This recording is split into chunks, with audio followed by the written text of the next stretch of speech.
এই যে টাকাগুলো দেখতেছেন, এটা একটা কাগজের নোট মাত্র, একটা কাগজের নোট মাত্র। আবরার এই ছোট্ট বাচ্চাটা, মাসুম বাচ্চাটা, সে টাকার মানেটা বোঝে না, টাকা কি জিনিস সে বোঝে না। এই টাকাগুলো যদি সব আবরারকে দিয়ে দেই, যদি বলি আবরার আবরারের মতো করে খরচ করবে, আবরার কিন্তু সেটা বুঝবে না। আবরার চায় আবরারের কষ্ট থেকে মুক্তি পেতে। ছোট্ট এই মাসুম বাচ্চাটা 24টা ঘন্টা কান্না করে, আর তার মা কোলে নিয়ে বসে থাকে আবরার কবে সুস্থ হবে, আবরার কবে হাসবে। আবরারের মুখে হাসি নাই। আবরার আজকে মা বলে ডাকতে পারে না। আবরার মাও তো চায় যে অন্য 5টা বাচ্চার মতো আবরার আমাকে মা বলে ডাকবে। আবরারের মাও তো চায় অন্য 5টা বাচ্চার মতো আবরারের মাকে আবরার মা বলে ডাকবে।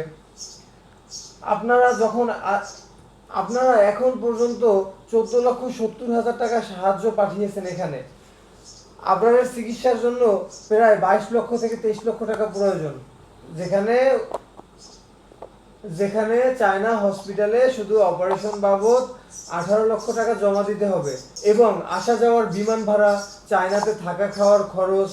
আবরারের চোখের আলোটা যেন নিভে না যায়, আবরার যেন এই পৃথিবীর আলোটা দেখতে পারে। আপনারা বিগত দিনগুলোতে যদি পাশে না থাকতেন, আপনারা যদি এই ভিডিও দেখে আবরারের জন্য 1 টাকা 5 টাকা যদি সাহায্য না করতেন, এই 14,70,000 টাকা সম্ভব ছিল না আবরারের বাবার পক্ষে ম্যানেজ করা, সম্ভব ছিল না আবরারের মায়ের পক্ষে ম্যানেজ করা। আপনারা দেশবাসীর সাথে ছিলেন বিদায় এই 14,70,000 টাকা ম্যানেজ হয়েছে। আমি আশা করি ইনশাআল্লাহ, আল্লাহ তাআলা যদি চায়, আপনাদের সাহায্যেই আবরার একদিন সুস্থ হবে।